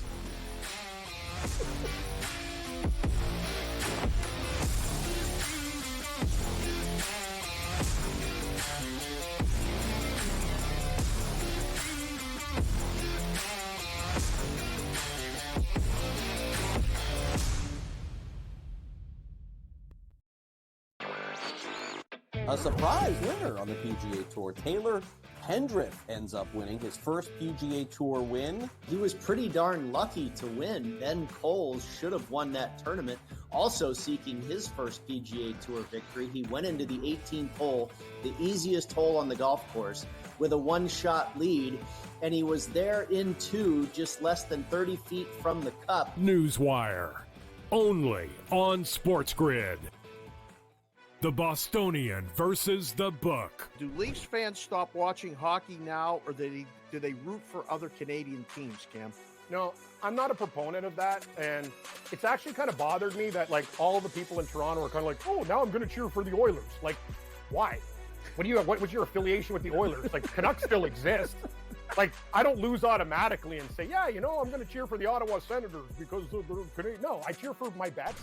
The Bostonian versus the Book. A lot of books, and outside of the New York area, the Canes are actually favored in Game 1 of this series. I'm seeing it right now. I'm looking. I see a -115 Canes, Rangers -105. I like the 6 and 7 games prop, like I took with Boston, Toronto, which we now know is going to cash. I think it's got a chance to go the distance. It's going to be a long, tough, close series. Sports Rage Late Night, only on SportsGrid. The Cam Rising stuff last year with Utah, 3 months of pretending he was questionable with a torn ACL, ridiculous. It's a lot of gray right now when it comes to this stuff, and we really are. When people say we're in like the second or third inning of sports betting, that's why I agree, because there's so many of those situations that are very, very difficult to explain to a novice. Game time decisions, only on SportsGrid.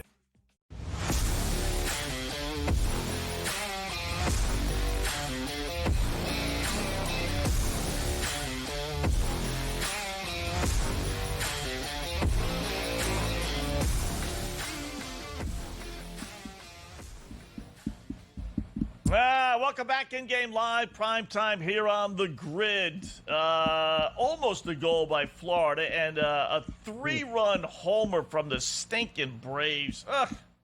I tell you, 7-1 now, Atlanta leading in the top of the 7th inning. I got a half a run to give. We were cruising along there, nice and easy, no score. It was 2-1. Top of the 7th inning, sitting on an under 8.5, Dave, and they put 5 runs on the board. The moment I hop on a trend, I just kill it. I just kill it. It's amazing. All right. So let's see if we get out of this thing with no more runs being scored. All right. What happened with the Rangers now? It's fine. Yeah, Relax. I know. It's just I hate when I get a good trend and I play it and it loses. So, but I'm not giving up away over 5.5. We're buzzing here in the second period early on. A couple minutes in, right? Got the game on here. It's looking good. It's crazy because so far we're only 3 minutes in, and they are flying.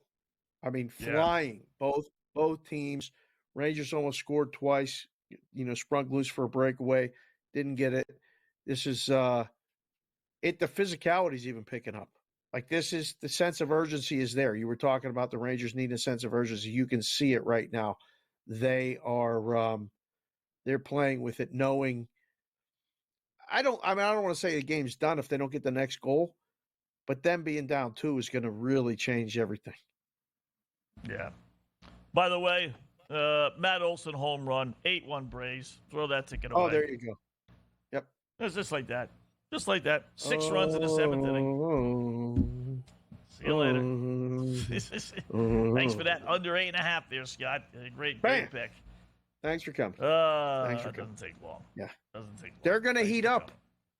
We said it. They're going to heat up. Yeah. When the lineup starts hitting home runs, you're going to have to start playing Atlanta overs. Summer's coming. Yeah. Ozuna gets hot and those guys start hitting. Look out. Damn. Olsen. All right, we need a couple goals here. It is down to 4.5, right? You called it. It took a couple minutes into this second period before. It's the proverbial question, right? In hockey, do you want the higher number at plus odds or the lower number at minus odds? So if you didn't want to lay, or if you didn't want the 5.5 at plus 150 or so, because you thought, okay, it may end up 3-2.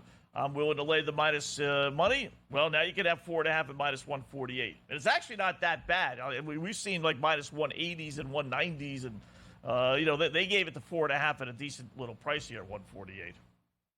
Well, it's going to flip too. Yeah, this is one of those ones where like you're sitting in a room and you're doing the game in game, and you have to just kind of sit and wait before you actually move it. Now, like betting it, you can jump in anytime you want. But when you're booking it, you're like, okay, how much longer are we going to go here without a goal? How much longer are we going to go here without a penalty? I feel like tonight the referees have made a pretty conscious decision to let them play. There's a lot of hits. I don't think anybody has missed a call, but I think both teams are playing pretty disciplined, and there's, as of right now, there's not going to be that many power plays. Which helps Florida, right? You would think when you go back to that, regulation or even strength situation with the Rangers. Yes. So that's definitely, it's a big number though, right? Who wants to lay minus 265 or 280 now? They just bumped it up even more. Minus 280 on Florida. I mean, that's the only bad thing about hockey. When you do this in-game live stuff, Dave, it's great if you want to play the under or the underdog because you get, in the case here, get the Rangers almost 2-1. It's a 1-0 game. So, okay, absolutely, it's anybody's game. But if you like the favorite, you can't bet the favorite. Am I 260? They lowered it a little bit here. I mean, who wants to lay minus 260, right? You wouldn't do that at the start of a game. I wouldn't do it even midway through. It should be like 2-1. That's what it should be. 2-1 and plus 160 on the Rangers, 170. That We're allows put equal this betting. Listen, we'll put this in an email. We'll send it for the consulting business. We'll send it to the boys and girls in the room and see if they'll take your pricing model under advisement. I personally don't think they're going to do it because they're getting the bets now as is, and they don't need the Wetzel pricing model, although it is more fair to the consumer. They're probably not going to go for it. The problem with the pricing in the hockey is the goals are so limited. It's so much easier to, have a flow, and like with the basketball, especially the NBA. I mean, it's back and forth. Both teams lead the game at some point.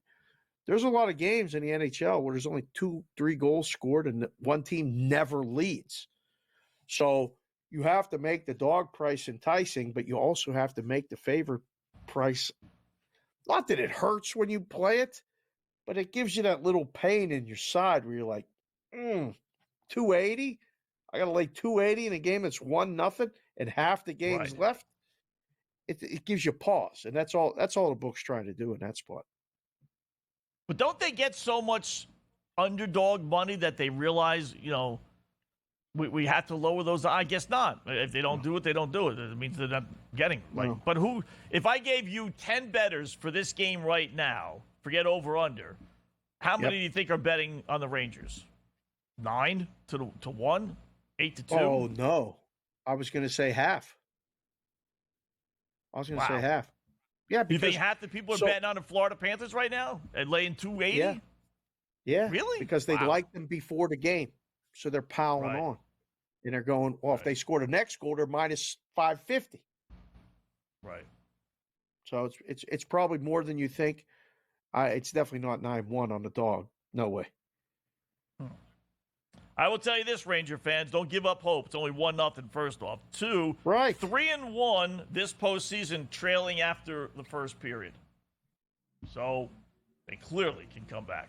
2-1 when they trail after 2, oddly enough. Yes. So they're very, they're very comfortable, we'll say, down a little bit. So, but they got to get on the power play. They were actually outscored by Carolina, 13-12, believe it or not. All right. Ooh. In-game live prime time continues here on the Grid.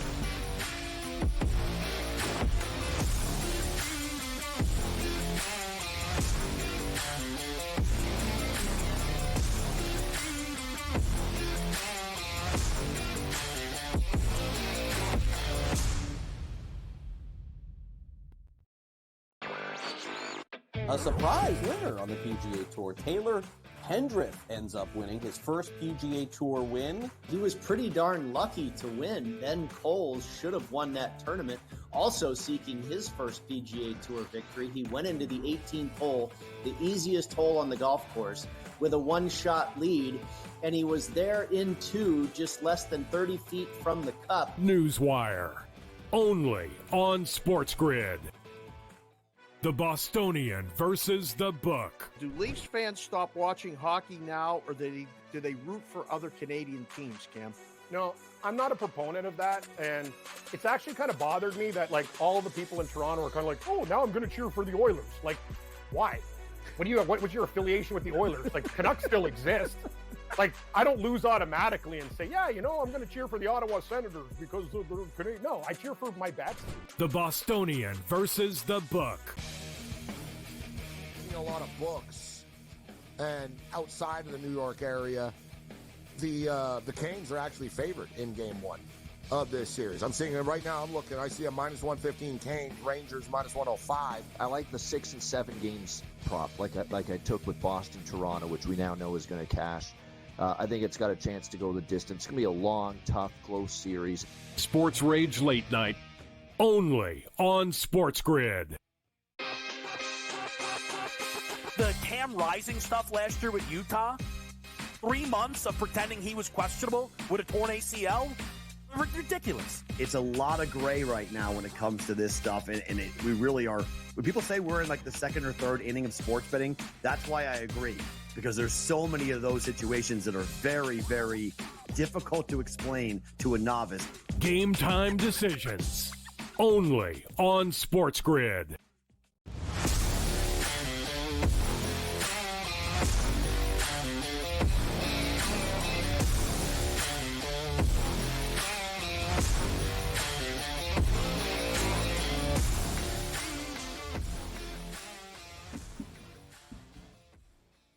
We got some hope here for over players. 1-0 Florida over the Rangers, but the Panthers are on the power play. At least they will be when they come back from commercial break. So we got a chance to go up 2, and then that would really kind of push the envelope for the Rangers to have to open things up, and hopefully the floodgates occur. And we got over 1.5 goals in the second period anyway. So what do we got, 4 or 5 minutes in? So let's see if we can get another tally here for the Florida Panthers, up 1-0. We'll keep you posted on that. Now, by the way, they're minus 330 Holy fudge! All because of a power play.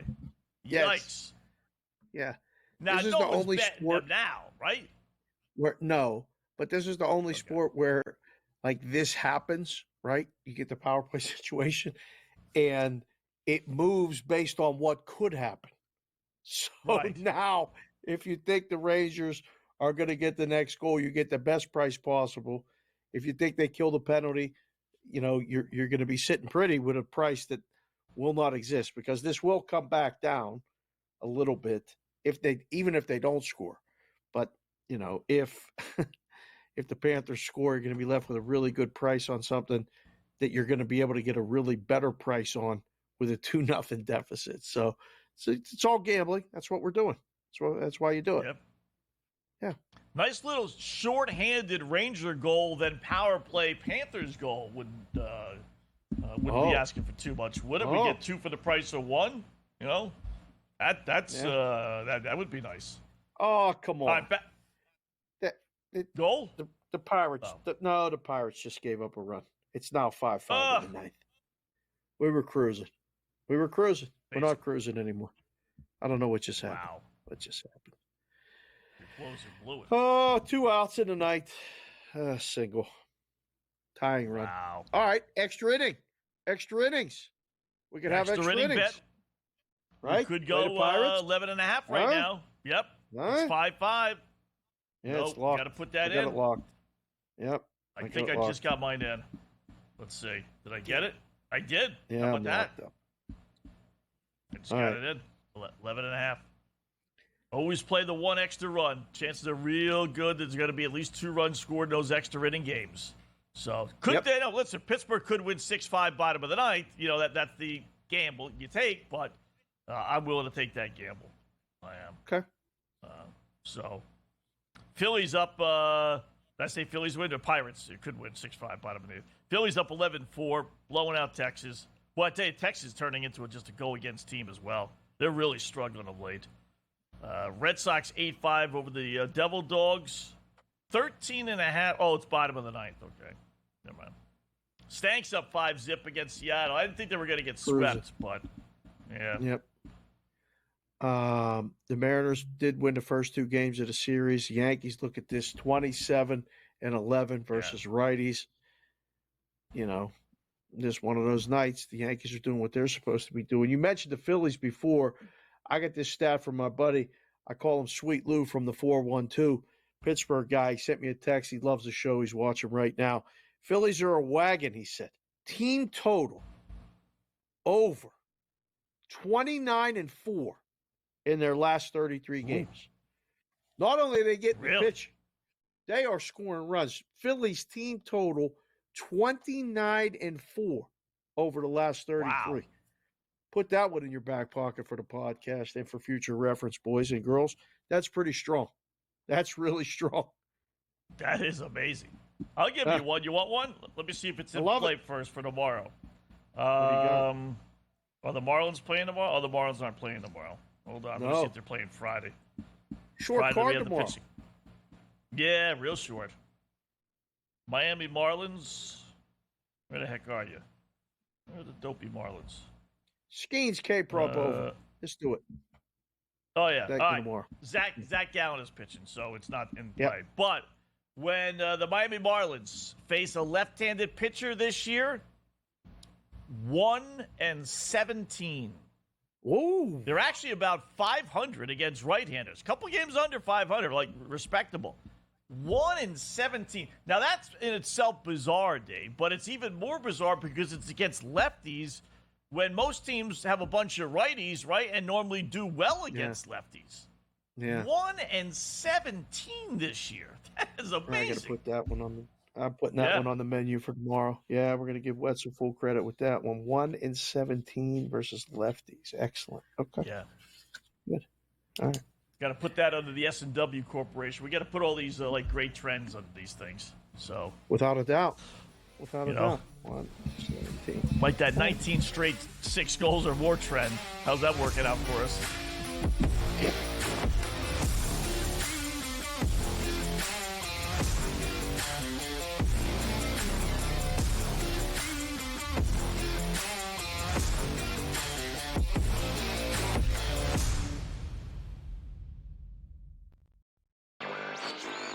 A surprise winner on the PGA Tour. Taylor Pendrith ends up winning his first PGA Tour win. He was pretty darn lucky to win. Ben Coles should have won that tournament. Also seeking his first PGA Tour victory, he went into the 18th hole, the easiest hole on the golf course, with a one-shot lead, and he was there in two, just less than 30 feet from the cup. Newswire, only on SportsGrid. The Bostonian versus the book. Do Leafs fans stop watching hockey now, or do they root for other Canadian teams, Cam? No, I'm not a proponent of that, and it's actually kind of bothered me that like all the people in Toronto are kind of like, oh, now I'm going to cheer for the Oilers. Like, why? What was your affiliation with the Oilers? Like, Canucks still exist. Like, I don't lose automatically and say, yeah, I'm going to cheer for the Ottawa Senators because they're Canadian. No, I cheer for my bets. The Bostonian versus the book. A lot of books, and outside of the New York area, the Canes are actually favored in Game 1 of this series. I'm seeing it right now. I'm looking. I see a -115 Canes, Rangers -105. I like the 6 and 7 games prop, like I took with Boston, Toronto, which we now know is going to cash. I think it's got a chance to go the distance. It's going to be a long, tough, close series. Sports Rage Late Night, only on SportsGrid.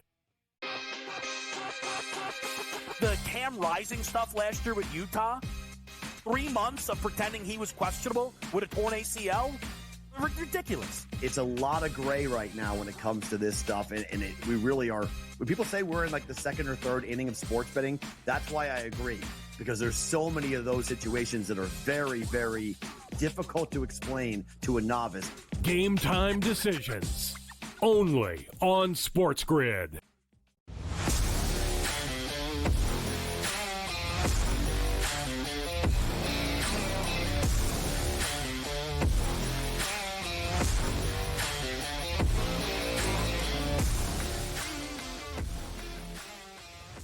Welcome back, In-Game Live, prime time here on the grid. Scott Wetzel, Dave Sharapan with hockey, NBA. We got some golf stuff coming up with our good buddy Cam Stewart, who joins us now as he takes over, along with Gabe Morency, top of the hour. What's going on, Cam? Sporting the nice purple there, right? A little Baltimore Ravens purple. Thank you, Scott. Sure. Yeah, like that. Or Colorado Rockies purple, but we can't. Yes. Or Rockies purple. How about those Athletics last night? That late comeback and the Sparks too. Scott Lucky, man, literally they won by 2 in the comeback. So things went pretty good last night. Can't complain. That's okay. That's allowed to happen. Yeah, you're right, Dave. We need some goals. Yeah. I'm actually thinking about taking another WNBA game today. I'm sticking to that league. I like it. We got Caitlin Clark's playing tonight. I'm not going to mess with the points prop tonight, but give me Seattle, the Storm tonight, another home team in the WNBA. The Indiana Fever reek. If they lose, they lose. I just think I know the Storm aren't off to a great start, but they're going to get their act together. I think they're a better team. They're at home. I'll lay the 5.5 with these guys, and I expect them to win. Also a parlay piece. So, Dave, we're sticking with the WNBA. Baseball tonight, not really sure. A lot of dumpster fires out there.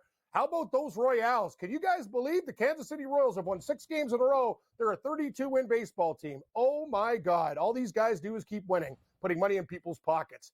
Hockey, what are we going to do here, fellas? Do we need more goals? I know the Ranger fans right now at the network are probably a little bit tense, but it's been a real tight game. I expected a few more goals in this one and then the series to tighten up. But right now, 1-0 hockey game, and it looks like it's going to be tight all night. What do you think about the basketball? We'll get to the golf here in a second, but the basketball on the game. Are you okay? Wetzel's on the Mavs. I was leaning Mavs before the game. I liked under before the game. It's not working out so well. It's going to fly over the total. And where were you at with this? So you said you got T-Wolves tonight. T-Wolves for the series. T-Wolves to win the whole thing, Dave. I got futures on these guys. Whoa. I just love the way they came back and beat Denver, and the fact that they go up 2-0. I thought they were going to sweep them, and then when Denver came back, I go, God, I look like such an idiot on the network. I was like actually upset about it, and then you know what? They lose, then they tie it up, and they win Game 7. I told my friend Stacy, she's a big Timberwolves supporter. I go, you know what? They're going to get it done, and they actually did. I like the Timberwolves to beat Boston. I think Boston's beatable. Man, the Pacers really let one slip away last night. If you had to Indiana Pacers in like a series price or spread. Like, that was disgusting. I got to be honest with you, with both teams too. Some of that basketball, very hard to watch. Gabe and I talk about it. Just 3-3-3, no creativity. Nobody goes inside. It's just guys with no game plan, just launching threes. That's the modern basketball. I prefer it the old way, but, you know, I don't want to sound like a get off my lawn type of guy. But, hey, you like points? Just bet overs in these games. Dave, like, I don't know how you could take an under in any of these games, even like, because they just launch because there's so many damn possessions in these games. That's the problem. Even if they go cold, they get so many shots. So I think this game could slow down, though, tonight. I'm not sure if you're totally done, Dave. I would look at the live under. I think in the third and fourth quarter, it's going to play a little tighter, this Timberwolves game, because it's still close. So every possession matters. I would take a live under right now. 222.5. You know what's weird is the games that do go under, Cam, seemingly are the blowout games because the other teams just don't show up at all. You know, blowout regular season is 130 to 110. Blowout in the postseason, you know, has been 115, 120 to 90. So the game will sneak under the 215 or so, whatever total. This one seems to be competitive, and you know, you're right, you're getting the points. I just thought it would be a little bit lower scoring. Just because Dallas has so many great under trends, and I didn't think they would want to get into a shooting match with Minnesota, but 62-59, Minnesota does lead. Number's still 4.5. Little surprised at that, right? I mean, 4.5-point favorite going in. You're up 3. They're not bumping it to 5.5 or maybe even 6.5. That's kind of weird, right? Yeah, it's a good point. I think a lot of people were on Dallas tonight, though, and I originally thought about it, and I'm like, you know, they're kind of a public dog, and I like to stay away. I get burned a lot with those type of public dogs. I respect a lot of people on Dallas tonight, and I think Minnesota, maybe they squeak out a win and just don't cover, but I'm all in with the Timberwolves, so I can't really, stop now. Guys, we got golf this week. Shout out to Brady Cannon, who actually stuck with Xander Schauffele, so we got a winner on the network. Second with my Bryson DeChambeau. I told you, Wetzel, every week it's close. But my new thing is first round leaders. That's what we're going to do. But we will start with the picks. We will start with the outrights right now. Colin Morikawa. He's back, ladies and gentlemen. This is a bet boost, by the way. He's 12 or 13 to 1 on most sites. So 15 to 1, I got a boost. If you can find it at that, hit the button. This guy played great at the major last week. Putter went cold on Sunday, but I think he'll be fine. His ball striking is paramount. This course, Colonial, it basically iron play from 150 yard in. It's short. It's a par 70, not a 72. So a lot of guys are going to be in the mix. Jordan Spieth. Where are we playing? Texas. What school did he go to? Texas. The problem is, Dave and Scott, you know who else went to Texas? Scotty Scheffler. That's a problem. And he's plus 260. But anyway, we're going with Spieth. Brian Harman, the little lefty that could, as my boy Carver says, 40 to 1, Georgia Bulldog. Hoagie Sandwich. He's from Texas too, but he's a TCU Horned Frog. This guy is basically, I love him for a top 20. That I feel really good about. That'll be a huge play, but I'm going to put him to win as well. Andrew Putnam, this guy is a very, very savvy, you could call it boring golf, but I call it good golf. Fairways and greens, it's all about his putter. And Adam Schenk checks all the boxes for me. Horrible name to be a golfer. It's kind of like Bob Bunker or Dan Divot, but Adam Schenk, how about you don't shank him this week? How about you nail him right down the middle and a few putts and get us home on SportsGrid at 80 to 1? We got some top 5s, 10s, and 20s as well, fellas. You know what I thought about Scheffler? I will lay juice like it's a baseball game, guys. I will lay 135 for a top 5. You know what, Scott? That's not even that bad, right? Say he comes second. Say he loses in a playoff. It's just one of those things it's 135. I'm in. You know, top 10's minus 280. No, I'll do that. Colin Morikawa, top 10. Great work, by the way, Frank Font and Gary Graphic. On top of it, hard tonight. Plus 150 for the top 10 finish right there. Jordan Spieth. You like big money for a top 10? He's over $2. Plus 230 for little Jordan Spieth. He's starting to get it together again. Can he get that putter going? Top 20 market is where we really like to put more units. These are the biggest plays with the top 20 market guys. So all my guys, Harman, plus 160 for a top 20. I think he can win the tournament. Hoagie, he's going to be there for a top 20. Plus 190. Love the pick. And Dave, it's really hot here in Toronto. 95 degrees, if you could believe it. Wow. My air conditioning is barely working right now. I got it cranked. Whoa. How about a Ryan Ginger for all you guys out there at Cam's Bar? Plus 120 for a top 30 finish for Ryan Ginger.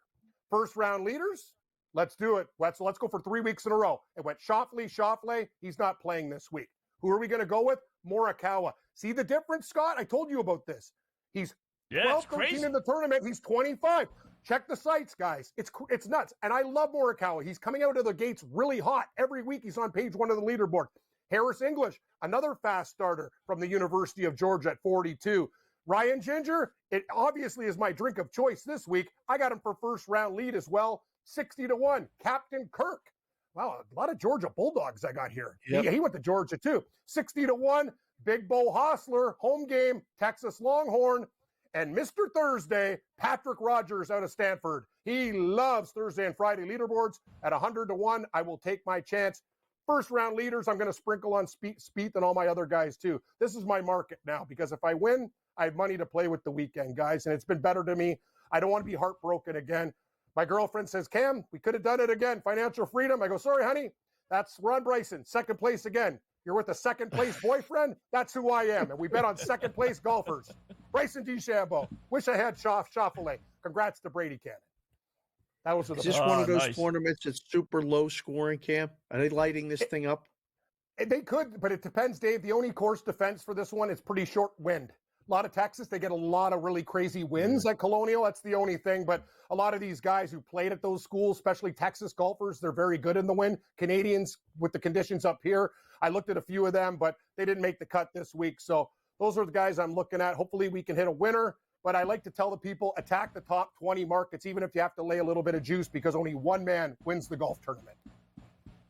There you go. Cam Stewart, great job, Cam, as always. Thanks, appreciate it. Cam and Gabe taking over top of the hour right here on the grid. You got it.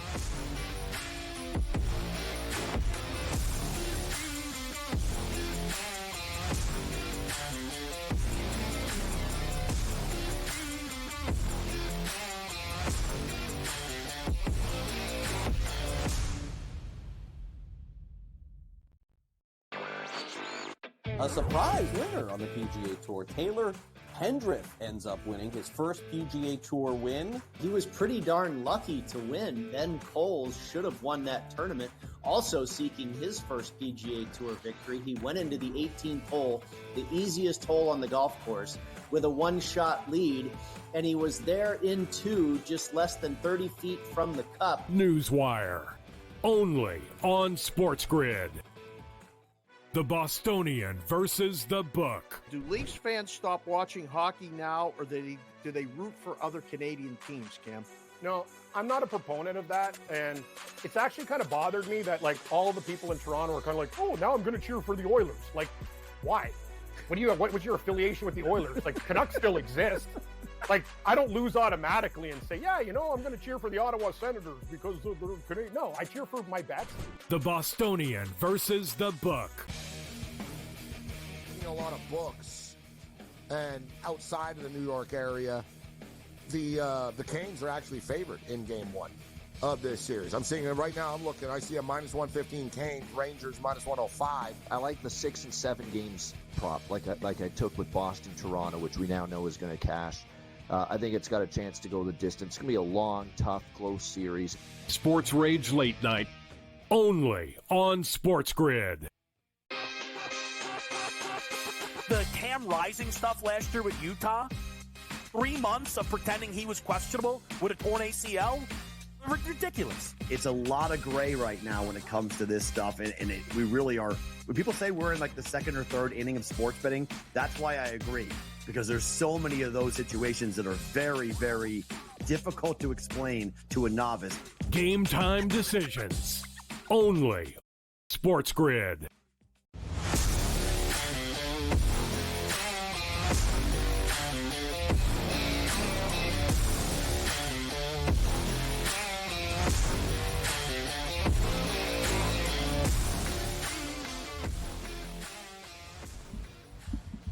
All right, welcome back. InGame Live, prime time here on the grid. 44 past the hour. Scott Wetzel, Dave Sharapan to the top of the hour. And then Cam and Gabe will take over. Do appreciate Cam joining us there, as he always does on really every day this week for the most part. So, Hockey Day still 1-0 over Florida over the Rangers. Not happening as far as our 5.5, obviously, unless something crazy happens. Now they're giving you 3.5 plus 136 odds. Florida's minus 360, Rangers plus 260. We didn't get a chance to talk too much hockey with Cam on there because he has all his golf stuff, which is fine. But I'm a little surprised we're not getting more goals. Well, one stinking goal. Boy, I can't believe it. Can't believe it. I can, actually, because it's 18 shots for Florida, 10 shots on goal for the Rangers with 2 minutes to go in the second period. Florida's playing with a lead, a perfect road game. The Rangers can't get the puck anywhere close. It's been a while since I feel like they had a shot. They're not taking any penalties. This is really, I don't want to say right now that next goal wins, but I really think next goal wins. Whether it's Florida to get the next one and make it 2-0, that'll pretty much ice it. And if the Rangers actually tie this thing, they could do it. But, oh boy, I'm getting texts from Pittsburgh right now. This bullpen. Yep, it's 7-5 Giants. There you go. So 11.5. Yeah. Overhits. That overhits. So, and it's the top of the 10th. Bases are loaded. So Still this one loaded. may really open up. Yeah, it's gonna be a major problem all season. At least, the starters have been good. The Pirates might be a first 5 bet. Might have to do that tomorrow with Skeens. Maybe just do first 5 because he's only going to pitch 5, maybe 6. We'll see. All right, back to the hockey. I don't know. It's under. 3 goals, right? That's it. Yeah. 3.5. There's no more than that. 3.5 minus 164. I'm Under. still holding out hope we get a goal here. Florida 2-0. And the Rangers score early third to make it 2-1, but Florida answers back to make it 3-1. We got a penalty here, so we got a shot for our goal here. It's 3-1, closing. They pull a goaltender with 5 minutes left to make it 4-1. Then the Rangers say, "Yeah, why not? We'll pull the goaltender again." Well, maybe they get a penalty with 3 minutes left, and it ends up being a 5-1 final. You sound like that guy in the book that's trying to talk his bet into existence. It's not working. I'm not buying Come any on, of it. boys. Look at the basketball game. Halftime. Yeah. 62-59. Wow. Is that right? 224. The Mavericks shot 56% from the field, 26 of 46. And the T-Wolves shot 22 of 45. So wow. That's just under 50%. And they're leading by 3. 2 of 13 from 3 for Dallas. 11 of 25 for Minnesota. Wow. I feel like we're in a pretty good position if we got the Mavs. No? Yeah. 2 of 13 from 3. And That's got to shoot better, right? Next time around. You look at some of the numbers. Anthony Edwards, 13 points. He's about halfway towards his 28.5, right? Luka's got 14, halfway to his 28.5. That's okay. Kyrie already has 24. I didn't play him. So at halftime, he's already gotten over his number. I think his number was 22.5 or 23.5. I thought it was 24. So, okay. I thought it was 24.5. Was it 24.5? Okay. I think so. May have been, depending on where you did your shopping. I did like Jaden McDaniels. He has 19. I didn't play him, naturally. He's got 19. His number was like 12.5 today. How was the producer's pick doing? Good question. Let's check out the McDaniels. He needed 44 points in the paint for Dallas. That's 22 for Minnesota. And Derek Jones. How many made threes does Derek Jones have? 0. 0 for 1. But there's still time. He took one. Still time. All right, he took one. That's good. Yeah, that's the volume is the thing. You got to worry about getting the shots. Yeah. I haven't taken that many. Got to shoot it, man. Got to shoot it. Jeez, Luka's taking 6. Washington's taking 5. And Jones 1. And Kyrie 1. That's it. Yeah. Wow. All right, only 4 guys have taken. It's amazing threes. they got 59 points, right? 59 points on only 2 3-pointers. That's why I'm thinking that I feel good if I have Dallas. Dallas. They feel like they should be losing by more. What a save by Bobrovsky right at the end of the period. 1-0 ended 2. Wow. 1-0 ended 2. Things are heating up. We got something unveiled for the last segment of the show. I can't wait. Things are really, really heating up. For Dodgers and Diamondbacks. That's going to be. What do you like in that game? I mean, the Dodgers, everybody's get-back game every night. Right. They just play the Dodgers. Yeah. I can't believe you don't have the Dodgers tonight. I don't know why, but I didn't. I just kind of like, you know what I did? I did the Tyler Glasnow strikeouts. 7.5. Okay. He's hit that 5 straight games. Now, why would it be 7.5, you ask? Because Arizona is one of the better least strikeout teams in baseball. So I guess they figured, okay, going against Arizona might not happen tonight. But 7.5, little juice. 5 in a row, and 6 of his last 7, he's at least 8 strikeouts. So I played that rather than the Dodgers. Did you see those trends? The boys got the graphics right there coming up. The Dodgers are 50.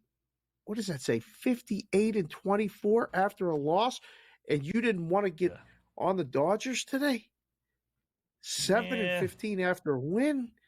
I know. This is like got everything pointing to LA, right? This is the ultimate black cloud. Double up, whatever you do with all that stuff. I'm shocked.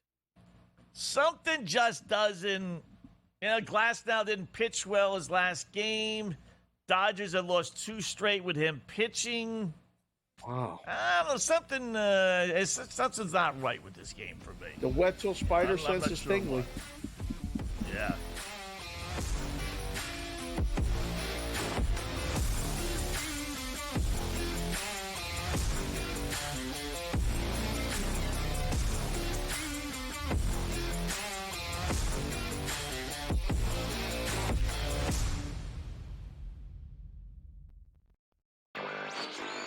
A surprise winner on the PGA Tour. Taylor Pendrith ends up winning his first PGA Tour win. He was pretty darn lucky to win. Ben Coles should have won that tournament.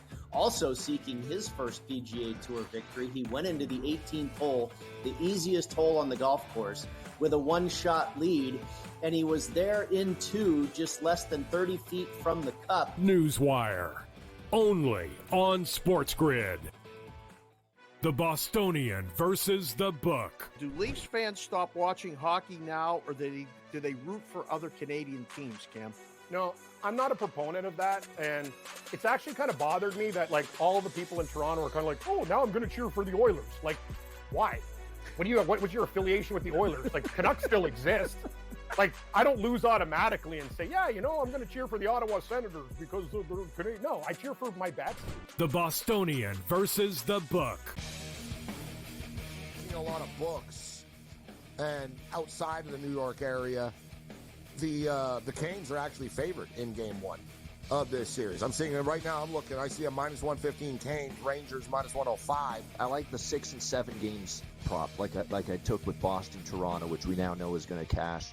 I think it's got a chance to go the distance. It's going to be a long, tough, close series. Sports Rage Late Night, only on SportsGrid. The Cam Rising stuff last year with Utah, 3 months of pretending he was questionable with a torn ACL, ridiculous. It's a lot of gray right now when it comes to this stuff, and we really are.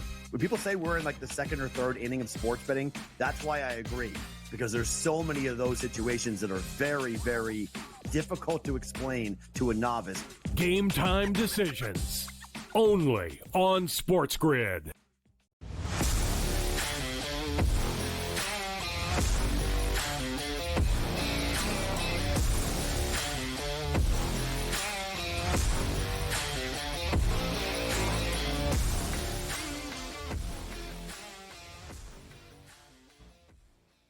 All right, welcome back InGame Live, prime time here on the grid. Closing up shop here. Cam Stewart, Gabe Morency takes over at the top of the hour. So we got everything going on, including one game that'll start shortly. The LA Dodgers, Dave, and the Arizona Diamondbacks, as we touched on before we went to break. Now, interesting little scenario going on in Los Angeles, where I guess they actually had a little something in the parking lot, really which prompted a fire. Yeah, someone's barbecue got a little too close, and look what's happening.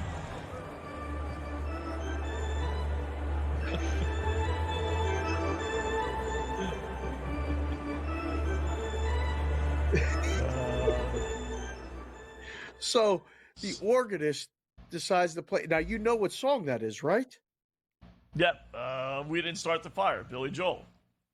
How good is that? Like on command, right? Car catches fire in the parking lot. The organist, Dodger Stadium, one of the best of all time, just starts banging out a little Billy Joel. We didn't start the fire. We can put our pirate tickets in there. I can tell you that right now because it's now over 9-5 Ranger 5.5 tickets, and they're still hitting. Okay, we didn't start that fire, but we might as well throw the tickets in there for that. The under tickets for the hockey look good. The over tickets go right in that fire. They're toast, done, kaput.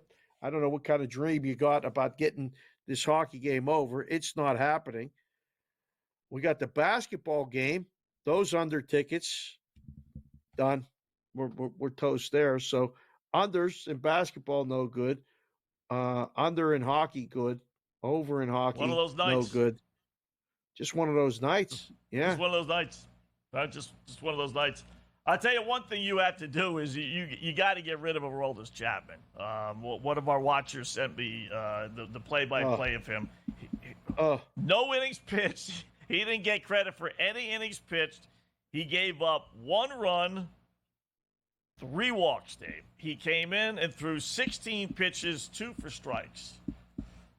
He was walking everybody. Three straight batters. Walk. Thanks, Roland, for helping us out, brother. I really appreciate it. Yeah, load up the bases, and then you hand the ball to the next guy. Thanks. You get 3 walks, and then, well, now what? Get us out of this. Yeah.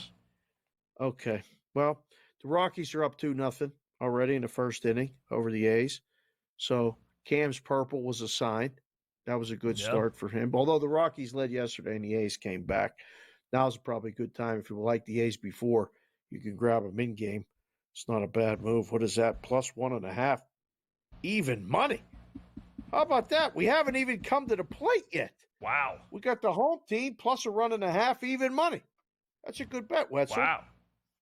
Think about that one on Austin. the train ride. Yeah, against Austin Gomber. We're not going against I'm trying to think of a good Colorado pitcher. They had some. Who was the one guy they had? Went to the Mets who was pretty good. I forget his name. Kyle Freeland? No, he went to the Mets before Freeland, but 10 years ago. He was pretty good. I think he went to the Mets. Yeah. There weren't too many good Colorado pitchers, but this guy was. So, all right. No, Vito. Before that, he was a starter. What was his name? He was really good. I think he had 20 wins a year or two. We'll have to have somebody tweet at us. I don't remember. Yeah, somebody I'm trying to get out of this inning with the Pirates. It's a complete mess. You're not giving up hope, huh? All right. Good for you. They are came back out last on that down game. 4 to the Giants. It could happen. Come on. Let's go. How about that? They're giving us an over-under of 14.5. It's 9-5. Pittsburgh can score 1 run with a runner on second base, can't they? I need to make some money back here. So let's, They're scoring. Yeah. Let's go. They're scoring. Exactly. I'll take that. Yeah. Uh-oh. Now it's 172. They must have made it out. I'm watching hockey the rest of the night. What are you doing the rest of the night? Yeah. Hockey? Basketball? Both? What are you doing? You know what? By the time I get home, everything will be over, probably. So, if not, then the hockey will be in overtime. There was a bet FanDuel offered, will a game in the postseason go to 5 overtimes? It was like 20-1. I was going to put it in just for a couple shekels. Or 150 to 1 it was. I was going to put it in for $1. Figured. Don't do it. They offer it. Doesn't mean you have to take it. 5 was too much. See you later. If it would have been 4, I would have bid. I used restraint. Goodbye. You should be proud.